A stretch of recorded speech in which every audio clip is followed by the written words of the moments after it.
Intime, mais engageant. Varié PC. Slow pour émotionnelle révélation, modéré pour narratif, slight urgence durant confrontation.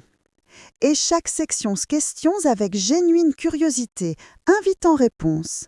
Sondé comme seulement qui veut connecter, non juste telle une story. Le garage était vide. Je suis restée là, ma valise encore à la main, le soleil de juillet me brûlant la nuque. Et pendant quelques secondes interminables, j'ai cru que je m'étais trompée de maison. Après 43 ans à vivre ici, après avoir vu naître mon fils dans la chambre du fond, après avoir enterré mon Bernard depuis ce même portail, je me tenais devant mon propre garage comme une étrangère. Vide, complètement vide. Les étagères métalliques que Bernard avait installées en 1987, celles qui portaient encore les traces de rouille là où il avait renversé du café un matin de novembre, avaient disparu. L'établi en chêne massif, celui que son père lui avait légué et sur lequel 3 générations d'hommes avaient façonné le bois, n'était plus là. Les outils, mon Dieu, les outils! Des centaines d'outils accumulés sur 50 ans de métier, certains datant d'avant-guerre, des pièces de collection que des antiquaires venaient parfois photographier avec des yeux brillants de convoitise. Et la moto, la Norton Commando 1972 que Bernard avait restaurée pendant 8 ans, pièce par pièce, avec une patience que je n'ai jamais comprise, mais toujours admirée. Cette moto noire au chrome étincelant qui valait, selon le dernier expert venu la voir, quelque chose comme 45 000 €. Tout avait disparu. Mes jambes ont cédé et je me suis retrouvée assise sur le seuil en béton, ma robe d'été se froissant sous moi, le gravier s'incrustant dans mes paumes. J'avais 68 ans, j'étais veuve depuis 3 ans, et quelqu'un venait de voler la dernière trace tangible de l'homme que j'avais aimé pendant 46 ans. Le cri est sorti tout seul, un son que je ne me connaissais pas, quelque chose entre le sanglot et le hurlement qui a fait sortir Gérard de chez lui en courant. Gérard, mon voisin depuis 1985, celui qui avait aidé Bernard à poser la clôture entre nos 2 jardins et qui, depuis son veuvage à lui, venait prendre le café chaque dimanche matin.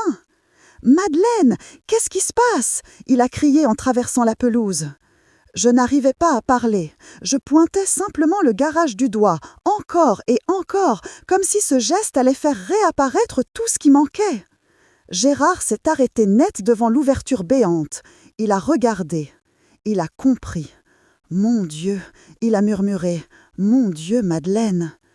Et puis il a dit quelque chose qui a fait basculer ma douleur en quelque chose de bien plus sombre. C'est Nathalie qui a fait ça. Samedi dernier, elle a organisé un vide-grenier ici même, dans ton allée. J'ai cru que tu étais au courant. J'ai cru que tu avais donné ton accord. Nathalie, ma belle-fille, la femme de mon fils Philippe. Celle qui, depuis la mort de Bernard, me répétait sans cesse qu'il fallait que je tourne la page, que je me libère du passé, que je vive pour moi maintenant. Celle qui, apparemment, avait décidé de m'y aider à sa manière. Peut-être que vous vivez quelque chose de similaire avec votre propre famille. Peut-être que vous connaissez cette sensation terrible quand quelqu'un que vous pensiez connaître révèle un visage que vous n'aviez jamais soupçonné. Si c'est le cas, dites-le-moi dans les commentaires. Parce que ce jour-là, assise sur le béton chaud de mon garage vide, j'ai compris que je ne connaissais pas du tout la femme qui partageait la vie de mon fils. Mais laissez-moi revenir en arrière. Laissez-moi vous raconter comment on en est arrivé là, parce que rien n'arrive jamais d'un coup.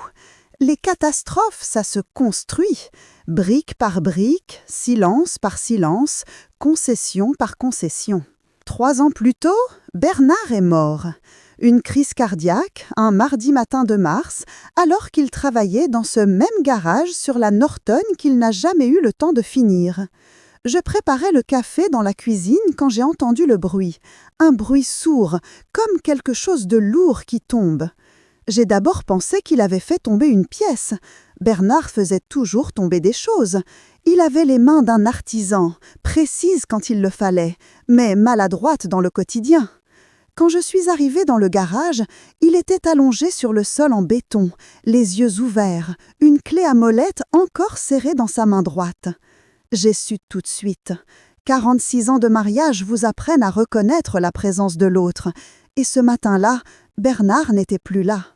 Son corps était encore chaud, mais lui, l'essence de lui, s'était envolée. Les semaines qui ont suivi sont floues dans ma mémoire. Philippe est venu, bien sûr, avec Nathalie et mes 2 petits-enfants, Lucas et Emma. Ils avaient 8 et 6 ans à l'époque. Je me souviens de leurs petits bras autour de mon cou, de leurs questions impossibles sur le paradis et sur quand est-ce que papy reviendrait. C'est pendant cette période que Nathalie a commencé à me parler du garage. « Tu sais, Madeleine, elle disait en rangeant la vaisselle après les repas de famille, tout ce bazar là-dedans, ça ne fait que te rappeler des souvenirs douloureux. Tu devrais peut-être penser à faire du tri. » Du bazar. Elle appelait ça du bazar. L'héritage de toute une vie de menuisier ébéniste, des outils dont certains avaient plus de 100 ans, une moto de collection, des meubles en cours de restauration que des clients attendaient, tout cela n'était pour elle que du bazar. J'aurais dû réagir à ce moment-là. J'aurais dû lui dire que ce garage était sacré, que ces objets étaient tout ce qu'il me restait de Bernard en dehors des photos et des souvenirs. Mais j'étais tellement épuisée par le chagrin, tellement vidée. Je n'avais plus la force de me battre pour quoi que ce soit. Alors j'ai simplement souri et changé de sujet. Premier avertissement ignoré. Les mois ont passé. Philippe venait me voir régulièrement, seul le plus souvent. Il travaillait comme comptable dans une entreprise à Bordeaux, à 2 heures de route de chez moi, et il faisait l'effort de passer presque chaque week-end au début, puis toutes les 2 semaines, puis 1 fois par mois. Je ne lui en voulais pas. Il avait sa vie, son travail, ses enfants. Et Nathalie, qui n'aimait pas trop ses visites chez sa belle-mère. Elle ne le disait jamais directement, mais je le sentais dans ses soupirs quand Philippe proposait de venir, dans ses remarques sur la distance et l'essence et le temps perdu sur la route. C'est aussi pendant cette période que j'ai commencé à remarquer des choses. Des petites choses d'abord. Une photo de Bernard et moi le jour de notre mariage qui avait disparu du buffet du salon. Nathalie a dit qu'elle avait dû tomber derrière le meuble et qu'elle chercherait, mais elle n'a jamais cherché et la photo n'est jamais réapparue. Intimide, mais engageant. Vari pacing, slow pour émotionnelle révélation, modérate pour narratif, slight urgence durant confrontation. Éternise chaque section question avec génuine curiosité, invitant réponse. Son de l'ex-sympone qui veut connecter, non juste telle une histoire.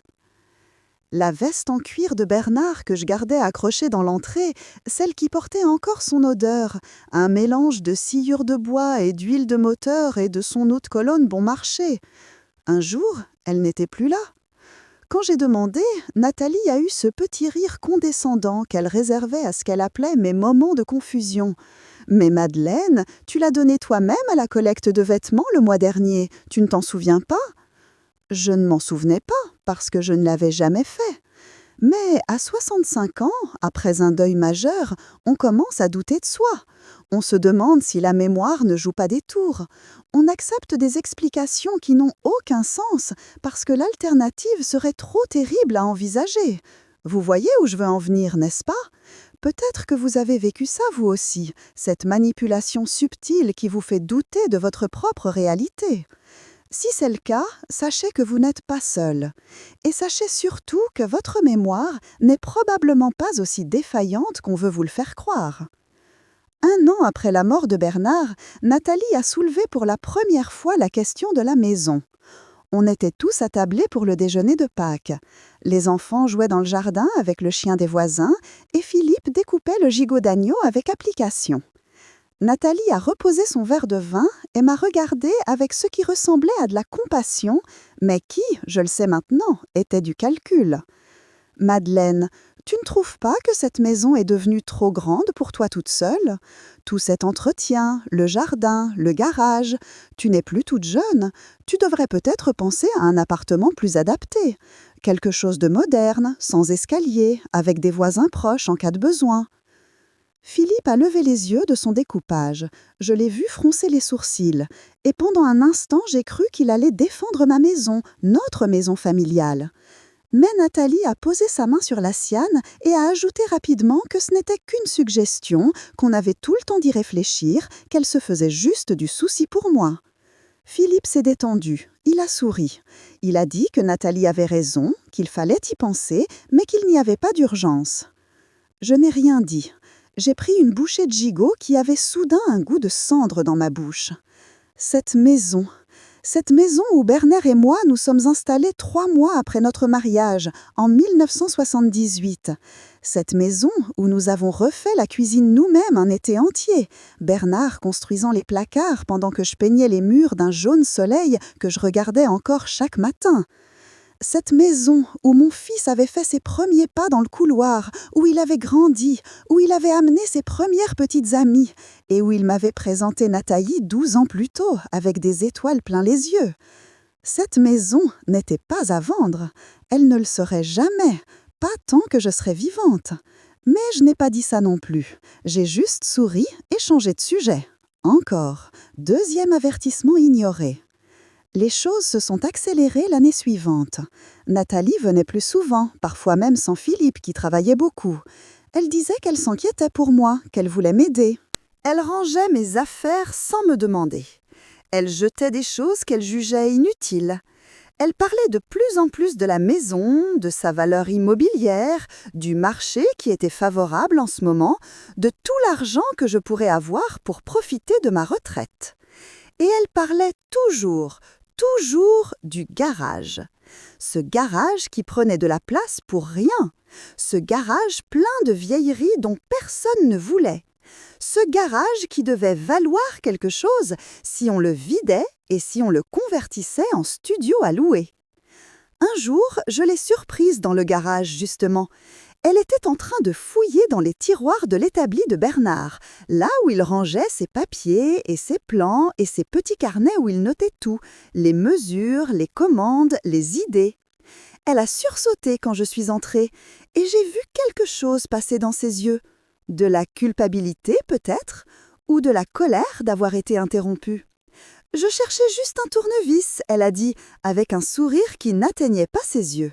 « Les tournevis sont sur le panneau du fond », j'ai répondu, « pas dans les tiroirs de Bernard. » Elle n'a rien dit. Elle est sortie du garage sans tournevis et sans un mot de plus. Cette nuit-là, je n'ai pas dormi. Je suis restée allongée dans mon lit, à fixer le plafond, à repasser cette scène dans ma tête encore et encore. Qu'est-ce qu'elle cherchait vraiment ? Et pourquoi cette question me donnait-elle froid dans le dos ? Le lendemain matin, je me suis rendue dans le garage dès l'aube. Le soleil se levait à peine, l'air était frais, il sentait l'herbe mouillée et le jasmin du jardin de Gérard. J'ai refermé la porte derrière moi et j'ai allumé la vieille lampe que Bernard avait bricolée à partir d'un phare de voiture. Dans cette lumière dorée, le garage ressemblait qu'un musée de notre vie commune. Là, sur l'étagère du haut, les bocaux de clous et de vis que Bernard étiquetait avec son écriture en pâte de mouche. Là, accrochée au mur, la collection de scies dont certaines avaient appartenu à son grand-père et dataient des années 1890. Là, sous une bâche grise que j'ai soulevée délicatement, la Norton à moitié restaurée, son réservoir noir brillant comme un miroir, ses chromes patiemment polis par des mains qui ne la toucheraient plus jamais. Et là, dans le coin près de l'établi, la vieille boîte à outils. Cette boîte à outils était spéciale. Bernard l'avait fabriquée lui-même quand il avait 16 ans pour son premier apprentissage chez un ébéniste du village voisin. C'était une boîte en noyer, solide et lourde, avec des charnières en laiton et un fermoir à secret qu'il avait conçu lui-même. Il en était si fier. Il me l'avait montré lors de notre 2e rendez-vous dans l'atelier de son père, avec cette timidité adorable qu'ont les artisans quand ils dévoilent leur travail. « Tu vois, il m'avait dit, en soulevant le plateau supérieur, il y a un compartiment caché, regarde. » Et il avait appuyé sur 2 points précis du fond, dans un ordre précis, et une partie du bois avait glissé pour révéler une cavité secrète. Un double fond parfaitement invisible pour qui ne savait pas qu'il existait. À l'époque, il y gardait des lettres d'amour que sa première petite amie lui avait écrites. Il les avait brûlées devant moi quelques mois plus tard, le jour où je lui avais dit oui pour la première fois. Mais au fil des années, le double fond avait servi à cacher des choses plus importantes. les obligations au porteur qu'il avait héritées de sa grand-mère, les bijoux de ma propre mère quand on avait eu des problèmes avec des cambriolages dans le quartier, et surtout, les documents les plus importants de notre vie, l'acte de propriété original de la maison, le testament de Bernard, rédigé 2 ans avant sa mort et jamais déposé chez le notaire parce qu'il remettait toujours ça au lendemain. Et une lettre qu'il m'avait écrite et que je n'avais découverte qu'après sa mort, quand j'avais ouvert le double fond pour y ranger son alliance. Je me suis agenouillée devant la boîte ce matin-là. Mes genoux ont craqué, mon dos a protesté, mais je m'en fichais. J'ai appuyé sur les 2 points, dans l'ordre, et le panneau a glissé. Tout était là. L'acte de propriété, le testament, la lettre. J'ai pris la lettre entre mes mains tremblantes. Je l'avais lue 100 fois peut-être, mais chaque fois c'était comme la première. L'écriture de Bernard, ses mots maladroits et sincères. Ma Madeleine, si tu lis ceci, c'est que je suis partie avant toi. J'espère que non. J'espère qu'on aura encore des années ensemble. Mais au cas où, je veux que tu saches que cette maison est à toi, entièrement à toi. Philippe aura sa part quand ce sera ton tour, pas avant. Tu ne dois rien à personne, tu ne dois rien céder à personne. Cette maison est ton foyer. Restez-y aussi longtemps que tu le voudras. Je t'aime. Bernard. J'ai pleuré, évidemment. Je pleurais chaque fois que je lisais cette lettre. Mais ce matin-là, mes larmes avaient un goût différent, un goût de résolution. J'ai remis les documents dans leur cachette, j'ai refermé le double fond. Et j'ai décidé, pour la première fois depuis la mort de Bernard, que je n'allais plus me laisser faire. Où êtes-vous en train de m'écouter en ce moment? Dites-le-moi en commentaire. J'aime imaginer que vous êtes là quelque part, peut-être dans votre cuisine ou dans votre voiture, à partager ce moment avec moi. Parce que ce que je vais vous raconter maintenant, je ne l'ai jamais dit à personne d'autre. Les mois qui ont précédé mon voyage chez ma sœur, j'ai commencé à ouvrir les yeux. C'est drôle comme on peut vivre avec des œillères pendant si longtemps. Le deuil vous aveugle, la fatigue vous aveugle, l'amour pour votre enfant vous aveugle surtout. On ne veut pas voir, alors on ne voit pas. Mais une fois que vous avez décidé de regarder, vous ne pouvez plus ignorer ce qui se passe sous votre nez. J'ai commencé à noter les choses, dans un petit carnet bleu que je gardais caché sous mon matelas, comme une adolescente avec son journal intime. Je notais les dates, les remarques de Nathalie, les objets qui disparaissaient, les questions insistantes. 15 janvier. Nathalie demande combien vaut la maison selon moi. Je dis que je ne sais pas. Elle dit qu'elle a regardé les prix dans le quartier et que je pourrais avoir au moins 400 000 €. 23 janvier. Le cadre photo avec Bernard en uniforme militaire a disparu du bureau. Nathalie dit qu'elle ne l'a pas vu. 3 février. Philippe m'appelle pour me demander si j'ai réfléchi à la maison de retraite. Je lui demande pourquoi il me parle de maison de retraite. Il dit que Nathalie lui a dit que je lui en avais parlé. Je n'ai jamais parlé de maison de retraite. 12 février. Nathalie vient seule. Elle reste 2 heures. Elle passe la moitié du temps dans le garage. Quand je lui demande ce qu'elle faisait, elle dit qu'elle regardait s'il n'y avait pas des fuites d'eau. 28 février. Je trouve Nathalie en train de prendre des photos du garage avec son téléphone. Elle dit que c'est pour montrer à Philippe l'état des lieux. Je n'ose pas demander pourquoi. Le carnet se remplissait, page après page, et un motif émergeait, clair comme le jour. Nathalie voulait la maison. Elle voulait le garage. Elle voulait tout ce que Bernard et moi avions construit ensemble pendant 46 ans. Et elle était prête à me faire passer pour une vieille femme confuse et incapable pour y arriver. Ce que je ne comprenais pas, c'était Philippe, mon fils, mon enfant unique. Comment pouvait-il ne pas voir ce que sa femme faisait? Comment pouvait-il laisser faire? Je me suis posé cette question pendant des semaines. Et puis, j'ai compris. Philippe ne voyait pas Parce qu'il ne voulait pas voir. Parce que voir aurait signifié faire un choix. Un choix entre sa femme et sa mère. Un choix qu'aucun fils ne devrait avoir à faire, mais que Nathalie le forçait à faire sans même qu'il s'en rende compte. Chaque information que Philippe recevait sur moi passait par Nathalie. Chaque conversation que nous avions était filtrée, déformée, réinterprétée par elle. Ma mère m'a dit ceci, elle lui racontait. Ta mère a fait cela. Ta mère a oublié. Ta mère a l'air confuse. Ta mère devrait peut-être voir un médecin. Et Philippe, mon doux Philippe, qui avait toujours eu du mal à affronter les conflits, Philippe qui préférait la paix à la vérité, Philippe croyait sa femme. Parce que c'était plus facile, parce que ça lui évitait de se poser des questions inconfortables. Je ne lui en voulais pas vraiment, mais ça me brisait le cœur. C'est dans cet état d'esprit que ma sœur Françoise m'a appelée en mai pour me proposer de venir passer 2 semaines chez elle à La Rochelle. Elle avait une petite maison près du port, avec une terrasse qui donnait sur l'océan. On y mangeait des huîtres et on regardait les bateaux rentrer au coucher du soleil. C'était notre rituel depuis qu'on était gamine et que nos parents nous emmenaient là-bas chaque été.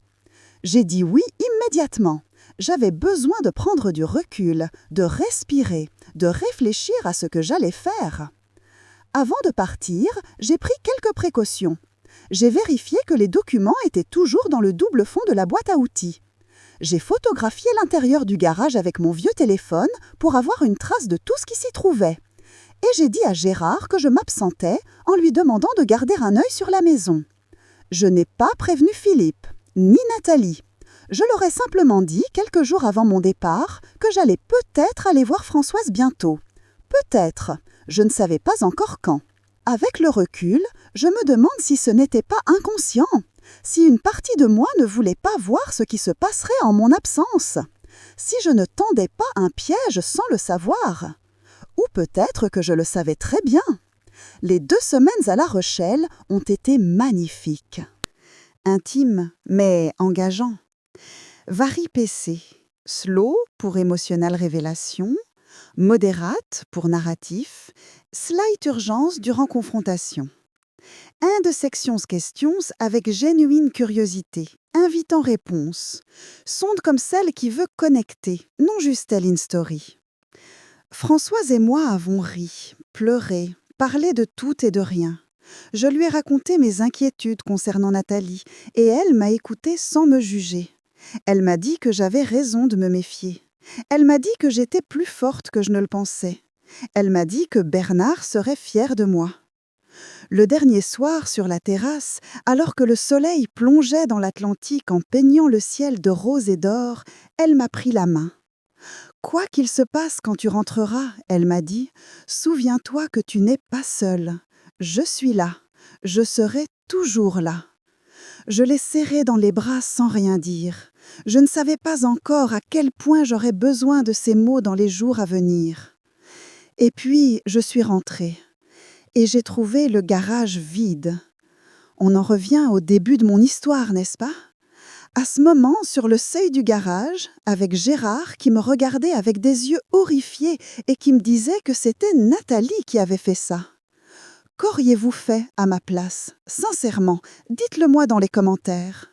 Parce que moi, j'ai fait quelque chose que je n'aurais jamais cru possible. Je me suis relevée. J'ai essuyé mes larmes avec le dos de ma main, j'ai redressé les épaules et j'ai demandé à Gérard de me raconter exactement ce qui s'était passé. Il m'a tout dit, tout ce qu'il avait vu depuis sa fenêtre et son jardin pendant ces 2 semaines. Le vendredi suivant mon départ, une camionnette était venue. 2 hommes en salopette avaient commencé à vider le garage sous la supervision de Nathalie. Ils avaient travaillé toute la journée, en portant les étagères, l'établi, les outils. Le samedi, il y avait eu un vide-grenier dans mon allée. Des gens étaient venus de partout, attirés par les annonces que Nathalie avait mises sur Internet. Gérard avait vu partir les scies anciennes pour quelques euros, les bocaux de clous pour presque rien, les plants de Bernard en tas dans une benne. « Et la moto ?» j'ai demandé.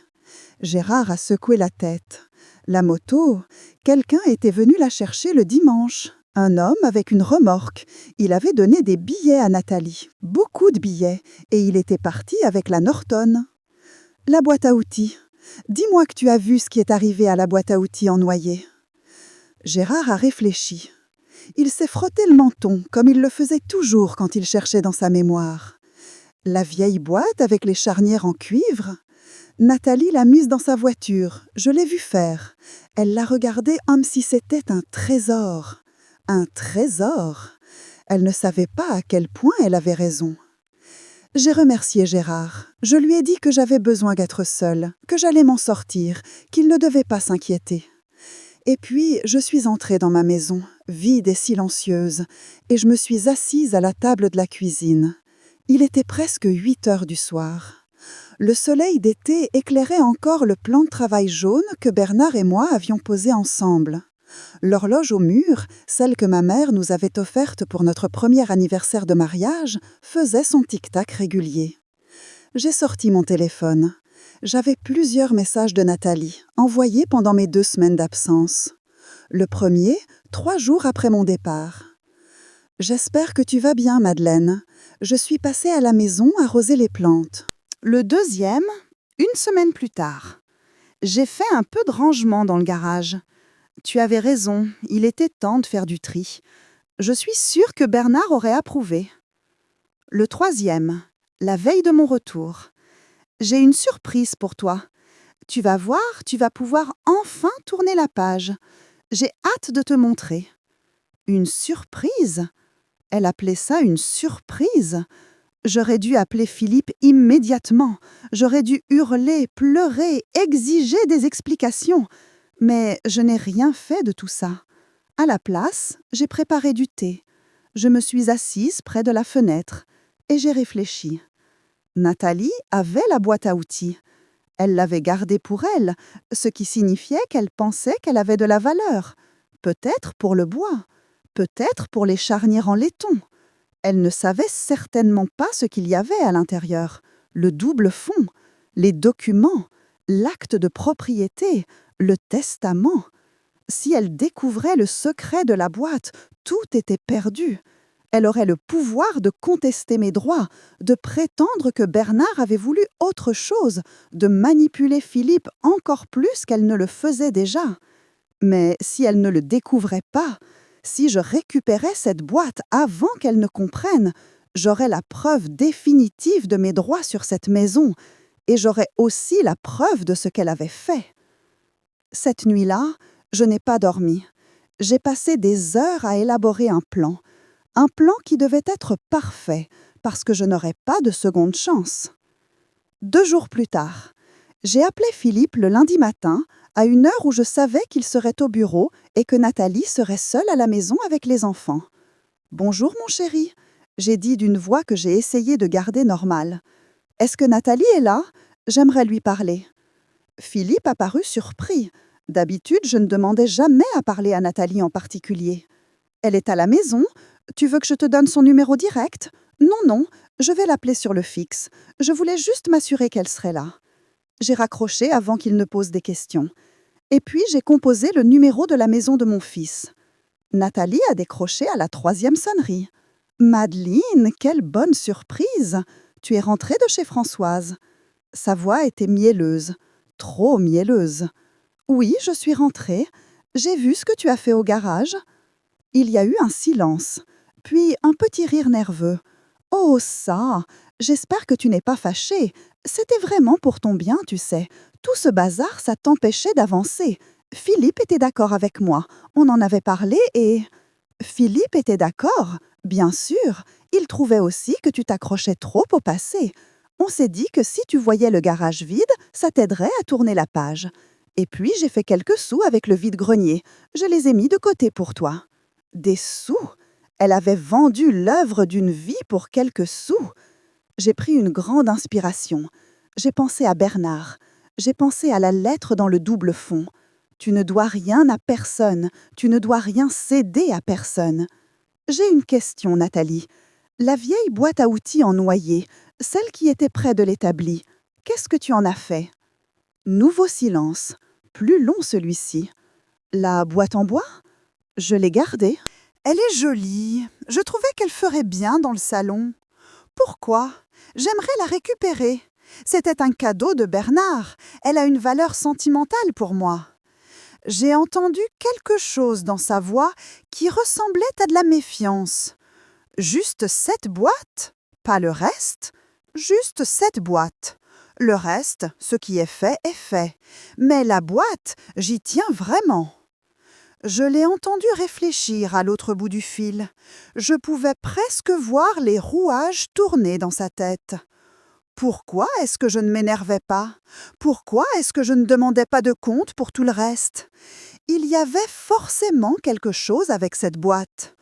Je ne sais pas, Madeleine. Je m'y suis attachée moi aussi. Elle va vraiment bien dans mon salon.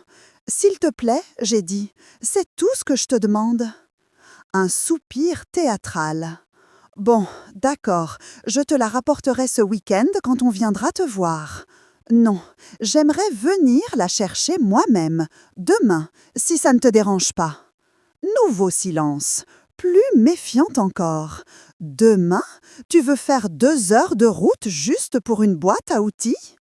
J'ai pensé à Bernard, j'ai pensé à sa patience infinie quand il resterait ses meubles, pièce par pièce, sans jamais précipiter les choses. J'ai pris ma voix la plus faible, la plus vieille. Je me sens si seule depuis que je suis rentrée. La maison est vide sans le garage de Bernard. J'ai besoin de voir mes petits-enfants. J'ai besoin d'un câlin de Lucas et Emma. La boîte, c'est juste une excuse pour venir. Ça a marché. J'ai entendu le soulagement dans sa voix. La vieille femme était en morceaux. Elle ne soupçonnait rien.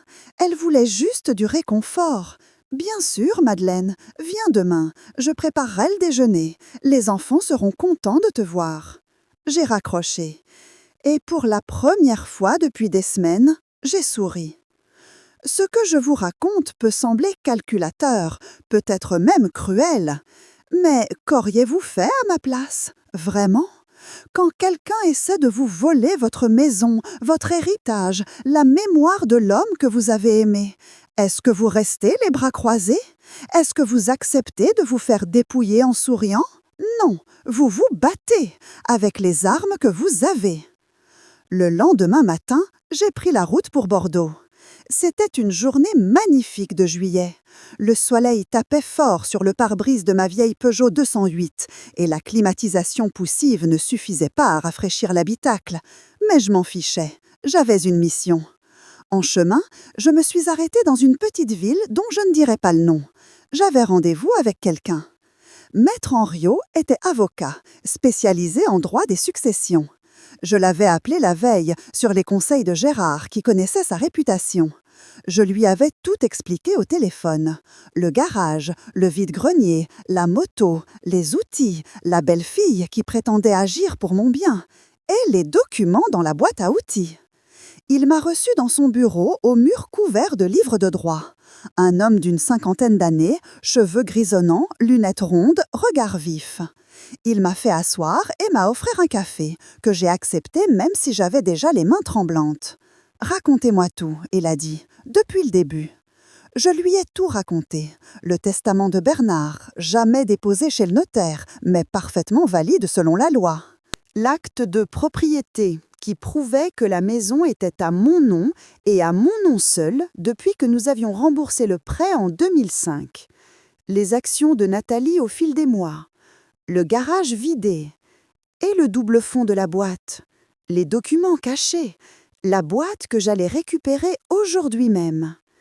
Maître Henriot a pris des notes pendant tout mon récit.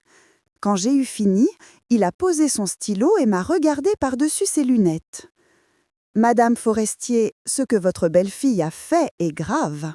Elle a disposé de biens qui ne lui appartenaient pas. Même si elle prétendait agir dans votre intérêt, elle n'avait aucun droit de vider votre garage et de vendre son contenu sans votre autorisation écrite. Je le sais.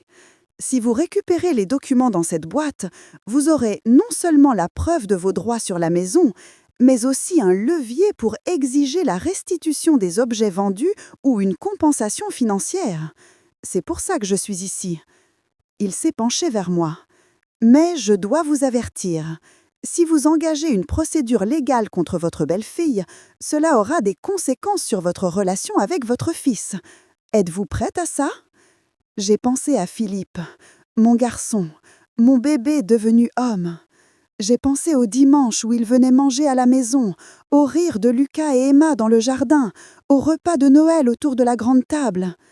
Et puis, j'ai pensé à Bernard, à son travail de toute une vie vendu pour quelques euros, à sa moto partie chez un inconnu, à sa lettre dans le double fond. Tu ne dois rien à personne, tu ne dois rien céder à personne. Je suis prête, j'ai dit. Maître Henriot a hoché la tête. Il a sorti une carte de visite de son tiroir et me l'a tendue. Récupérez cette boîte, apportez-moi les documents, et ensuite nous verrons ce que nous pouvons faire. Je l'ai remercié et je suis repartie sur la route. Quand je suis arrivée chez Philippe et Nathalie, il était presque midi. Leur maison était une construction moderne dans un lotissement à l'entrée de Bordeaux, avec une pelouse impeccable et des rosiers parfaitement taillés. Tout chez eux respirait l'ordre et le contrôle. Pas de désordre, pas de surprise, pas de vie, aurais-je dit si j'avais été méchante.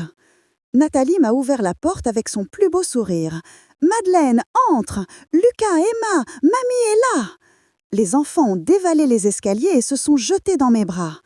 J'ai respiré leur odeur de shampoing pour enfants et de sucreries volées dans la cuisine. J'ai fermé les yeux et j'ai savouré ce moment, parce que je savais qu'il pourrait être l'un des derniers de ce genre.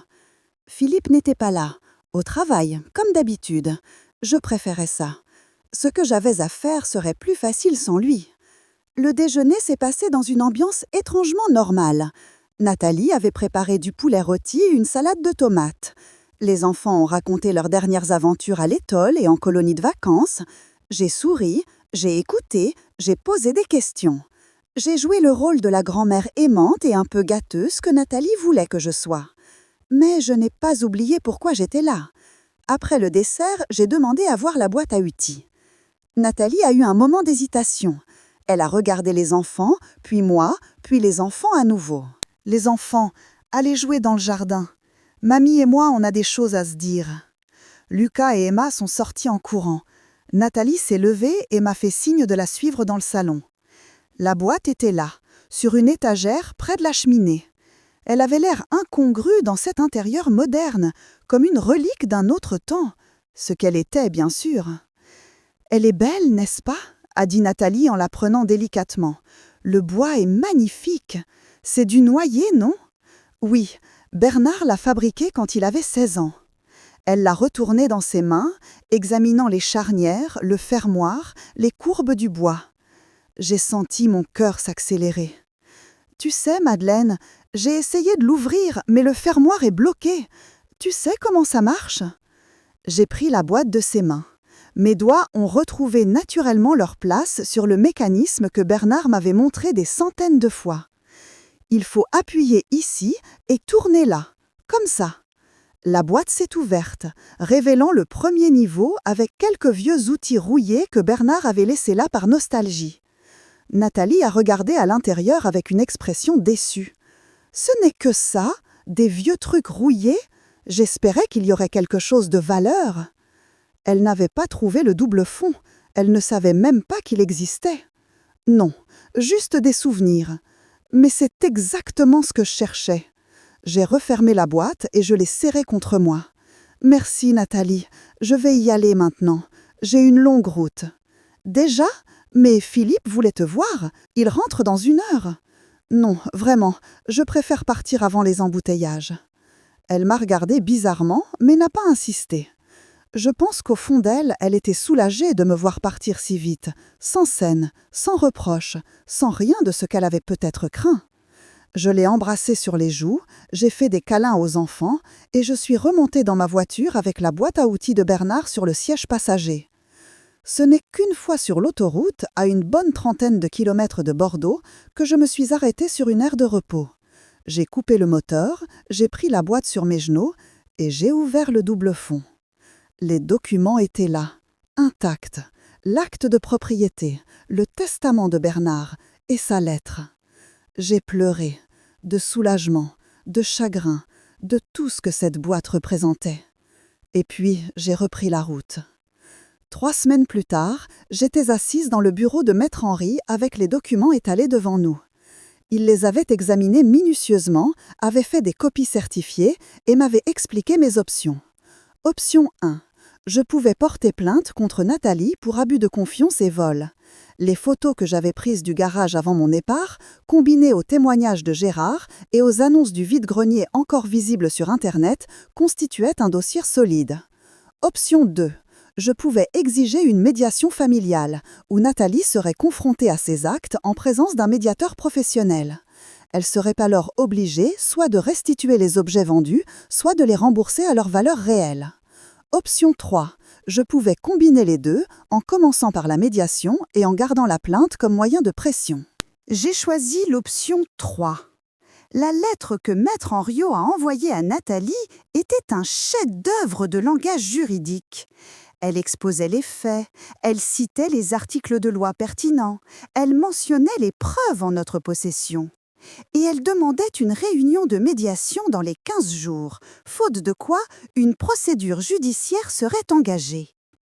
Philippe m'a appelé le soir même où Nathalie a reçu la lettre. « Maman, qu'est-ce que c'est que cette histoire? Nathalie est en larmes, elle dit que tu l'attaques en justice. » « Je n'attaque personne, Philippe, je défends ce qui m'appartient. » « Mais le garage, c'était juste pour t'aider, elle voulait te faire du bien, elle pensait que... » Elle pensait quoi, Philippe? Qu'elle pouvait vendre les outils de ton père sans me demander mon avis?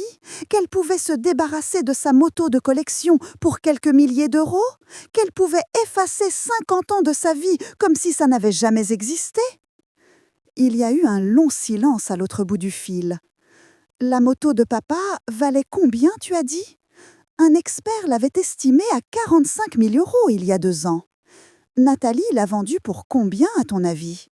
Je ne sais pas. Je ne savais même pas qu'elle l'avait vendue. Et voilà tout le problème. Tu ne sais pas, Philippe. Tu ne sais rien de ce que ta femme fait dans mon dos depuis 3 ans. Mais maintenant, tu vas savoir. Je lui ai tout raconté. Les objets qui disparaissaient, les remarques sur la maison, les visites dans le garage quand elle pensait que je ne regardais pas, les photos qu'elle prenait, les questions insistantes sur la valeur de mes biens. Philippe m'a écouté sans m'interrompre. Quand j'ai eu fini, sa voix était différente, plus grave, plus triste. « Maman, je suis désolée, je ne savais pas, je te jure que je ne savais pas. » « Je sais, mon chéri, je sais. Qu'est-ce que tu veux que je fasse? Je veux que tu viennes à la médiation. Je veux que tu entendes ta femme expliquer pourquoi elle a fait ce qu'elle a fait. Et ensuite, je veux que tu décides par toi-même ce qui est juste. » Il a accepté. La médiation a eu lieu 2 semaines plus tard. C'était dans une salle neutre, au cabinet d'un médiateur familial de Bordeaux. Il y avait Maître Henriot, le médiateur, Philippe, Nathalie et moi. La tension était palpable. Nathalie avait les yeux rouges d'avoir pleuré et elle ne me regardait pas. Le médiateur a commencé par exposer les faits. Le garage vidé, les objets vendus, la valeur estimée des biens disparus que Maître Henriot avait fait évaluer par un expert.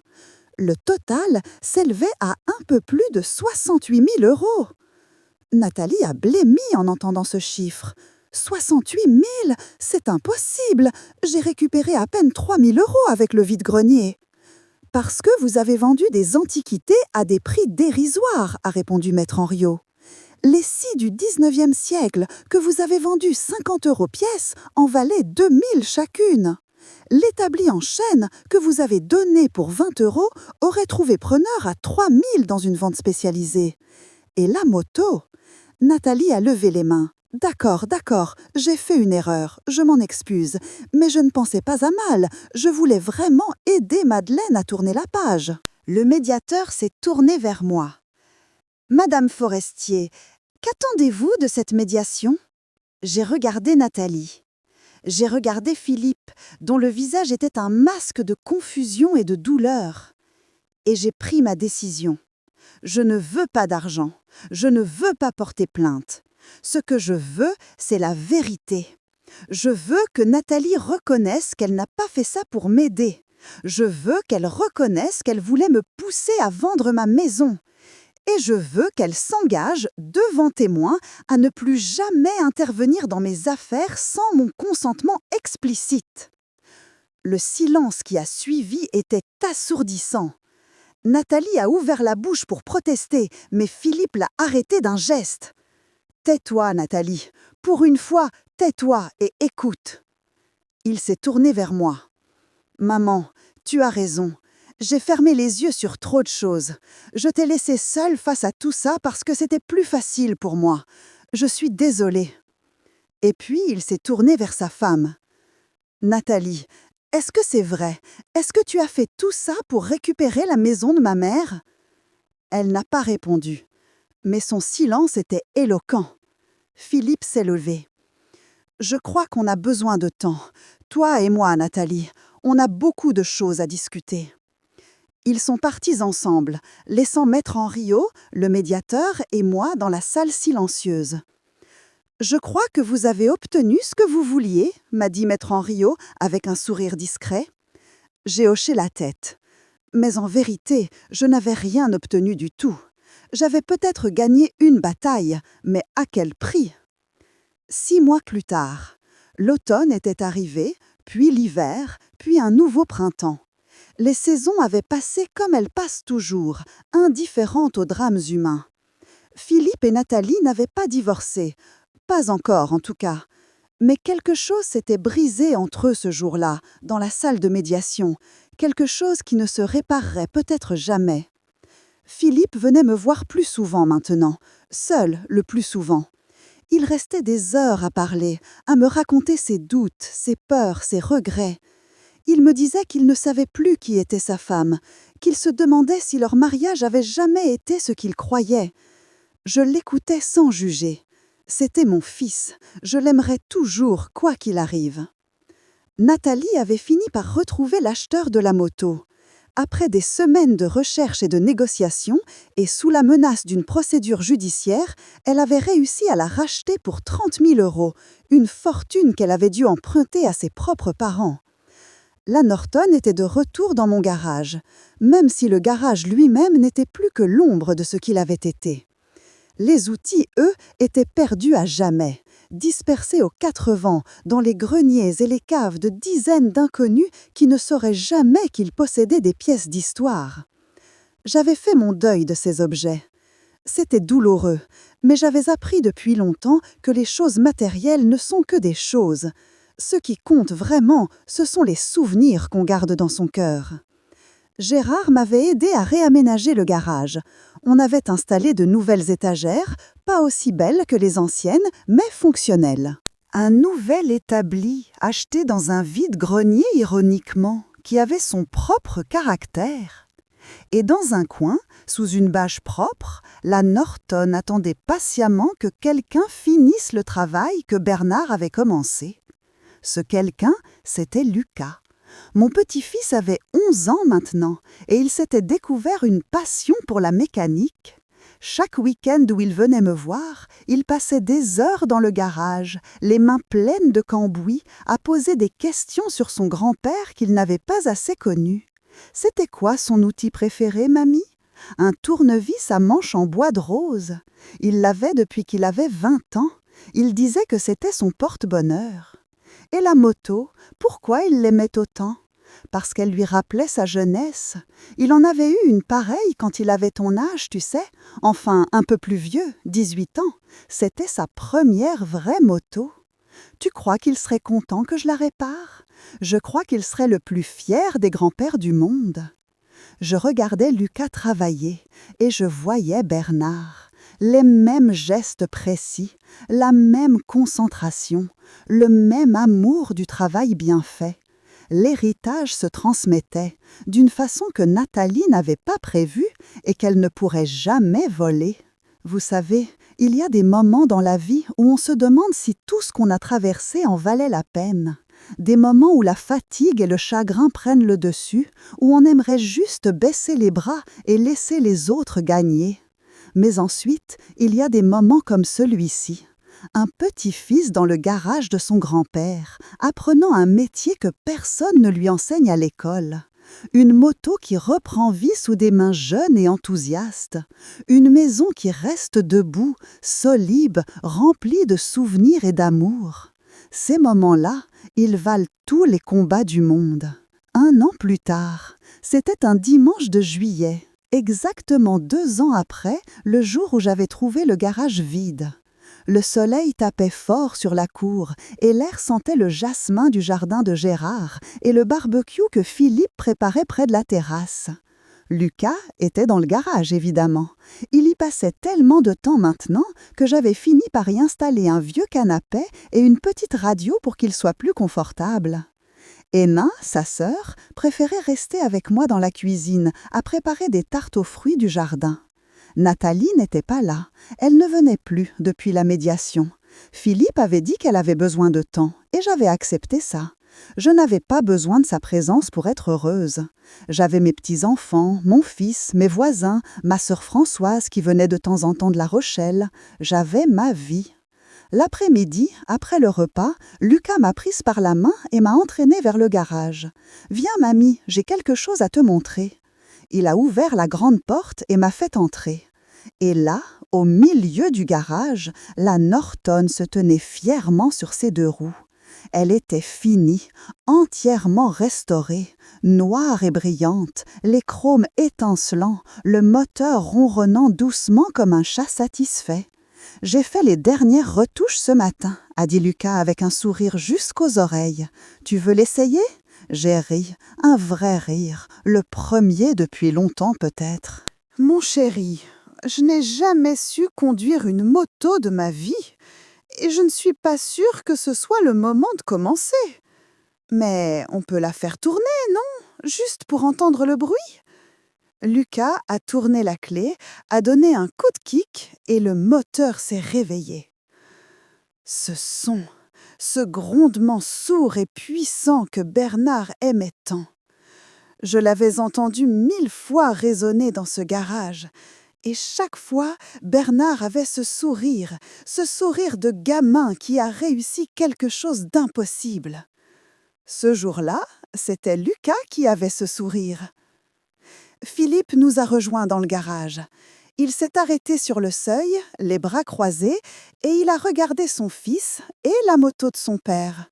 « Il serait fier de toi, Lucas, » il a dit. « Ton grand-père serait tellement fier. »« Je sais, » a répondu Lucas. « Mamie me l'a dit. » On est restés là tous les 3, à écouter le moteur tourner, à respirer l'odeur d'huile et de métal chaud, à partager un moment de paix comme on n'en avait pas eu depuis longtemps. Et vous savez quoi? Si vous êtes encore là à m'écouter, j'aimerais vraiment savoir ce que vous pensez de tout ça. Est-ce que j'ai eu raison de me battre? Est-ce que j'aurais dû laisser faire et accepter de perdre? Dites-le-moi dans les commentaires. Votre avis compte pour moi. 2 ans plus tard, j'ai 72 ans maintenant. Mes genoux me font souffrir quand il pleut. Ma vue n'est plus ce qu'elle était, et je dois mettre mes lunettes pour lire le journal. Mais je suis toujours là, dans ma maison, celle que Bernard et moi avons construite ensemble. Philippe et Nathalie ont fini par divorcer. Pas à cause de moi, pas directement en tout cas. Mais ce qui s'était passé avait ouvert les yeux de Philippe sur beaucoup de choses.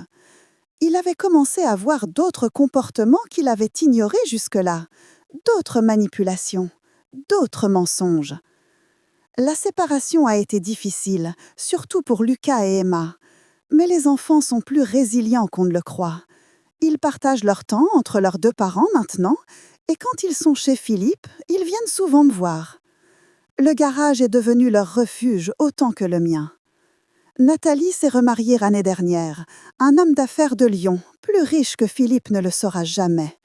J'espère qu'elle a trouvé ce qu'elle cherchait, sincèrement. Je ne lui souhaite pas de mal. La colère que j'avais contre elle s'est éteinte avec le temps, remplacée par quelque chose qui ressemble à de la pitié. Elle a passé des années à essayer de s'emparer de quelque chose qui ne lui appartenait pas, et au final, elle a tout perdu. Son mariage, le respect de ses enfants, Le peu de relations qu'on avait, elle et moi. Ce n'est pas une victoire. Je n'ai jamais voulu de victoire. Je voulais juste qu'on me laisse en paix, dans ma maison, avec mes souvenirs. Et c'est ce que j'ai aujourd'hui.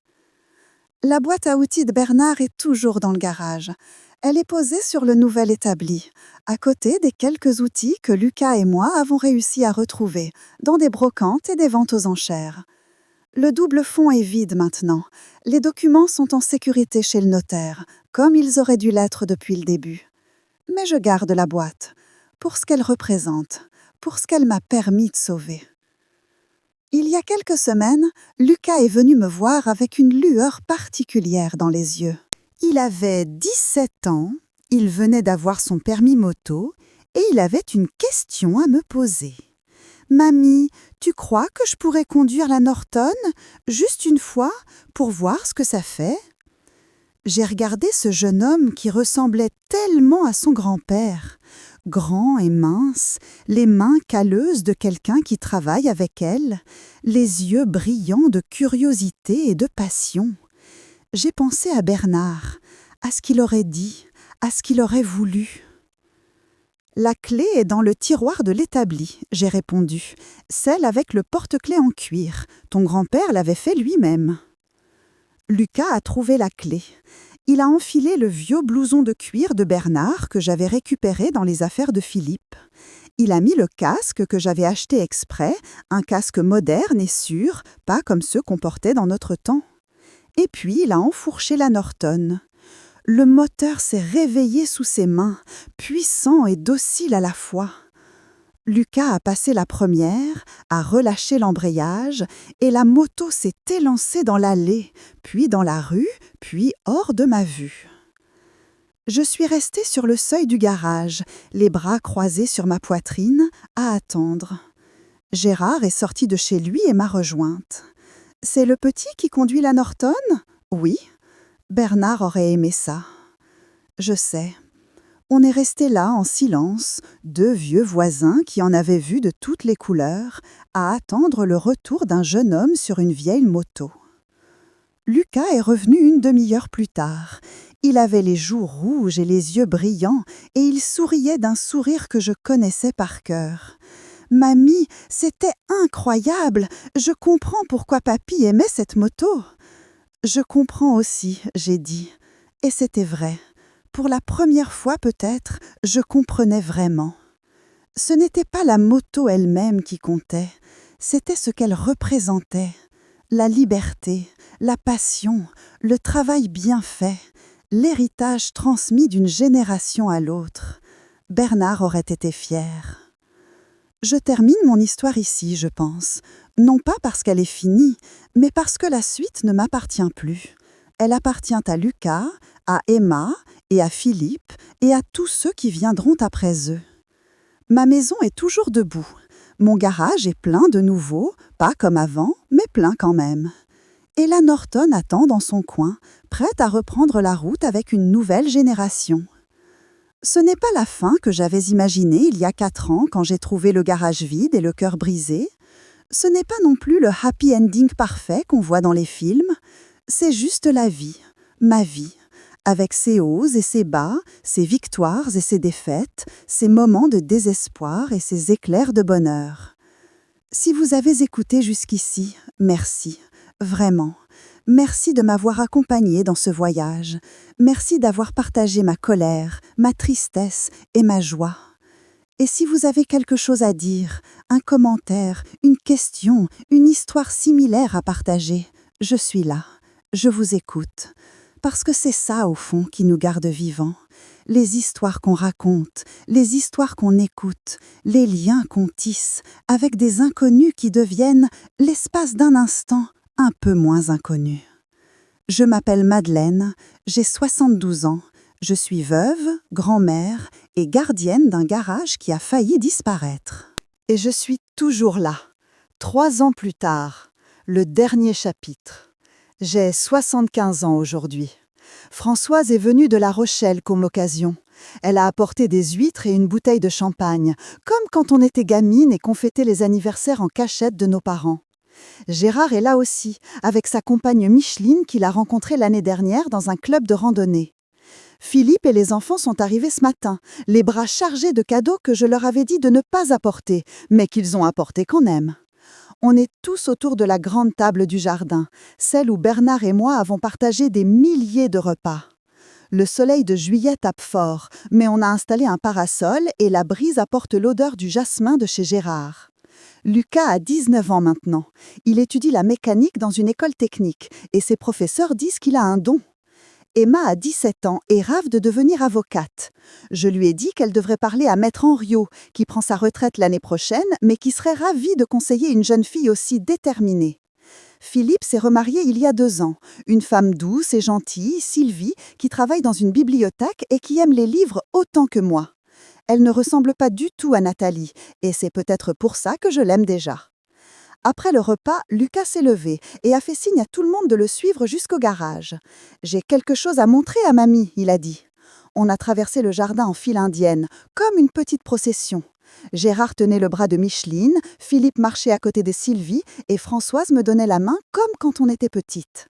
Lucas a ouvert la porte du garage et a allumé la lumière. J'ai mis un moment à comprendre ce que je voyais. Le garage avait été transformé. Sur les murs, soigneusement encadrés, les photos de Bernard à différents âges. Bernard jeune, sur sa première moto. Bernard le jour de notre mariage, dans son costume trop grand. Bernard avec Philippe bébé dans les bras. Bernard dans ce même garage, penché sur un meuble en cours de restauration. Et au centre, sur un piédestal en bois que Lucas avait fabriqué lui-même, la boîte à outils en noyer. Elle était ouverte, révélant non pas des outils, mais des papiers, des lettres, des photos, des souvenirs. On a tous mis quelque chose dedans, a expliqué Lucas. Des trucs qu'on voulait garder de papy, des trucs qui comptent pour nous. Je me suis approchée. J'ai regardé à l'intérieur. Un dessin d'Emma enfant, représentant un homme avec une moustache et une moto. Un ticket de cinéma de Philippe pour un film qu'il avait vu avec son père quand il avait 12 ans. Une photo de Françoise et Bernard au mariage de leurs enfants 30 ans plus tôt. Et au fond, dans le double fond que Lucas avait appris à ouvrir, une lettre. Une lettre de moi. Je l'avais écrite quelques mois plus tôt, un soir d'hiver où je pensais à tout ce que j'avais vécu. Une lettre pour Lucas, pour Emma, pour Philippe. Une lettre pour tous ceux qui viendraient après moi. Mes chers enfants, j'avais écrit. Si vous lisez ceci, c'est que je suis partie rejoindre Bernard. J'espère que ce sera dans longtemps. J'espère qu'on aura encore des années ensemble. Mais au cas où, je veux que vous sachiez que cette maison est à vous tous. Gardez-la, chérissez-la, remplissez-la de souvenirs nouveaux. Et n'oubliez jamais que les choses matérielles ne sont que des choses. Ce qui compte vraiment, ce sont les liens qui nous unissent. Je vous aime, mamie. J'ai pleuré, évidemment.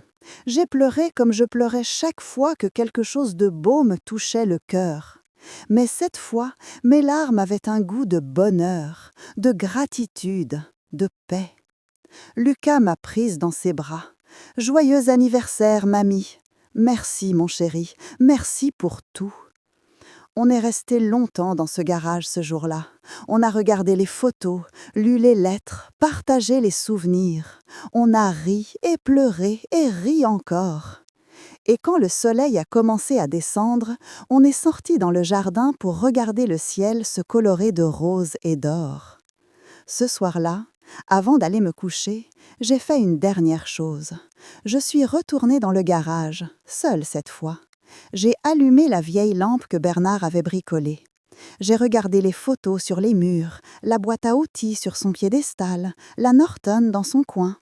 Et j'ai parlé à Bernard, comme je le fais souvent quand personne n'écoute. « Tu vois, mon amour, on a réussi. Ils ont compris ce qui comptait vraiment. Ils vont garder la maison. Ils vont transmettre l'héritage. Tout ce qu'on a construit ensemble, ça continue. » Je n'ai pas entendu de réponse, évidemment. Bernard est parti depuis 8 ans maintenant. Mais j'ai senti quelque chose, un souffle d'air chaud sur ma joue, un frisson dans mon dos, quelque chose qui ressemblait à un baiser. J'ai souri, j'ai éteint la lumière et je suis rentrée dans la maison. Notre maison, celle où j'ai vécu, celle où je mourrai un jour, celle qui restera debout longtemps après moi, remplie de souvenirs et d'amour et de vie. C'est ainsi que se termine mon histoire, non pas avec une victoire éclatante ou une défaite amère, mais avec quelque chose de plus simple et de plus précieux, une famille réunie, un héritage préservé, un garage plein de souvenirs et une grand-mère de 75 ans qui peut enfin se reposer. Merci de m'avoir écouté jusqu'au bout. Si cette histoire vous a touché, partagez-la avec quelqu'un que vous aimez. Et si vous avez votre propre histoire à raconter, vos propres combats à mener, vos propres victoires à célébrer, sachez que vous n'êtes pas seul. On ne l'est jamais vraiment. À bientôt, j'espère. Madeleine.